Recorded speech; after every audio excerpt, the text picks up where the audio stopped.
Hi, I'm Emmett Miller. Over the past several years, no subject has received more attention than a call for transparency in policing. As a result, police departments throughout the country have spent millions of dollars on body-worn and in-car camera systems. As cameras in policing become more common, the public is starting to get a glimpse into the challenges law enforcement officers face on a daily basis. Sadly, much of the footage highlighted and shared publicly by the media and anti-police groups tend to be the videos of controversial police uses of force or misconduct. Policing isn't perfect, but these negative incidents account for but a small fraction of the millions of contacts made by the police every year. If you live in the city of Torrance, you're likely unaware of the work that's being done every day by the men and women of the Torrance Police Department. And it's time for that to change. It's time for you to see and hear firsthand experiences of your police department as they work tirelessly to protect lives and property. From the action-packed to the mundane and everything in between, we're going to give you a front row seat. Buckle up, hang on tight. This is Torrance Police in the passenger seat.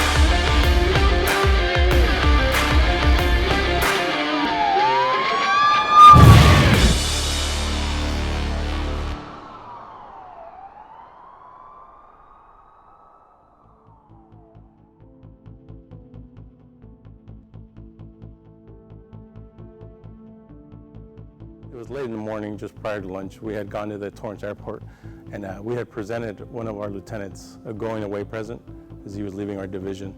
After that, a whole group of us, probably 9, 10 of us, went to go eat lunch, Joey's Barbecue, which is at the Torrance Rolling Hills Plaza. We finished our meal. Some people had actually left the restaurant, and we were all preparing to leave, and we heard a large boom, like a crashing sound. We hear this like thunder, boom, like this explosion, and the whole building shook. And then I remember looking to my left, and I see a cloud of smoke go right past the back door. You could see the debris starting to come through, like a cloud of debris. Immediately, we all knew something wasn't right. 911, what's your emergency? Airplane just crashed into on Crenshaw next to the Starbucks. There's a Asian restaurant. There's a man. Torrance 911. Hey, an airplane just crashed over here off of Crenshaw, right near CPK. Okay, hold on. I'm trying to see fire. Plane crash? 911, what is the emergency? Yes, I'm here at Armstrong Garden Center. There's an airplane crash on top of California Pizza Kitchen roof. We ran out of the restaurant. Koenig grabbed his radio, and I grabbed my radio, and I was about to talk, and I looked at him and I told him, tell him it's a plane. When I finally realized what it was and seeing the tail end of it, I said, it's a plane. Tell him it's a plane crash. Back up! Back up! Hang on, okay? We got help coming. So I was working patrol in a patrol car. It was actually really quiet on the radio before that. It was like one of those eerily silent type days up until that point. I don't know who put out the radio transmission, but it was one of those transmissions where it kind of makes the hair on the back of your neck stand up just because of the officer's tone of his voice and the urgency that it sounded like what was happening was something pretty terrible. It's an airplane, dude. Start clearing everybody out. Get back. Hey, buddy, stay tight, all right? We're coming to get you. You could smell, the debris, the concrete, and one of the things that I immediately smelled was the smell of fuel. I just thought it was like an explosion or something. I mean, there was, just pieces of the business, pieces of the plane everywhere. And then the smell of the jet fuel was so overpowering. And then I just remember crawling over rubble, getting to him, and I told a couple of other guys, hey, we need to cut him out. Hold on, all right? No. Just make sure nobody, we got all this fuel, dude. Hold on, all right?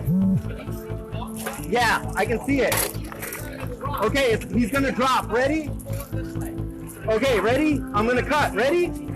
Okay. Saw that there was still one person in the aircraft, well, at least one person right now in the aircraft that we could see that still had life. Officer Fierro saw that there was a seatbelt, he cut it off, and the person came out of the seat, and then they proceeded to take him out of the wreckage as far away as they could to safety. Watch out, just get this stuff out. Watch the airplane. I got you. Officers were pulling out one of the passengers right when I got there. And I think that's when it hit me that, holy, you know what? I mean, there's people, this is a plane, there's people inside there. There was fuel leaking all around us, leaking all over myself. I know I worked on aircraft in the military, and I worked around jet fuel. I know what it could do.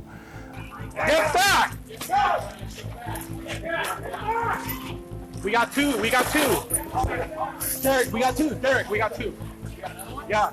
And I remember someone screaming or someone saying, there's another one. And then I look over and they're trying to get which at the time I think is now knowing it was the pilot. The second person? Yeah.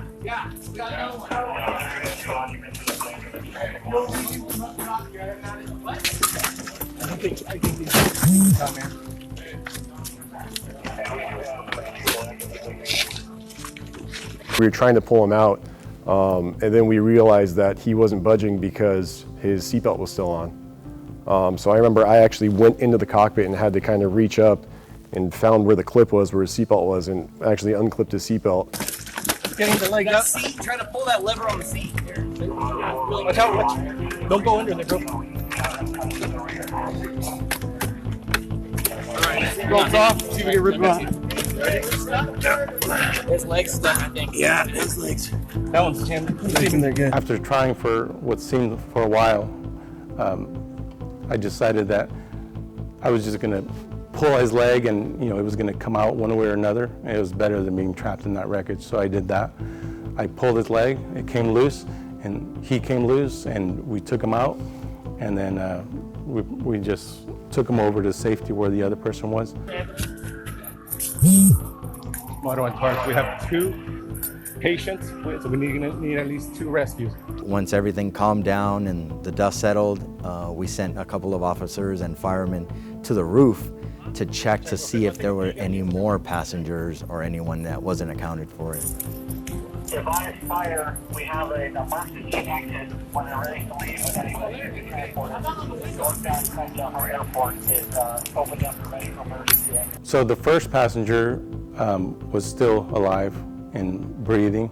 He was being treated by paramedics. The second one that we found, ultimately was determined that he was deceased. That's just the tail, and then this is the wing. So the cabin's down there. It was probably just a 2-seater. Out in the roost there.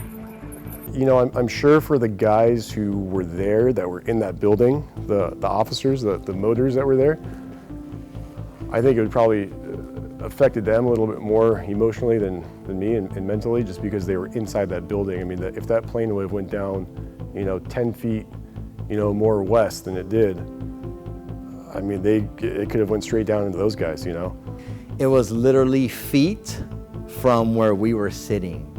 And there was 7, 8 of us at that table. And by luck, it actually landed over the overhang of the rear of the building and did not penetrate the hair salon, the nail salon, any other restaurant. Our restaurant, God forbid, and landed right on us, or exploded for that matter.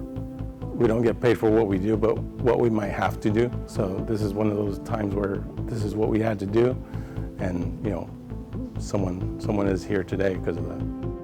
Many of the officers involved in that incident have been selected to receive the prestigious South Bay Medal of Valor for their actions that day. Thanks for joining us. Don't miss the next episode of In the Passenger Seat.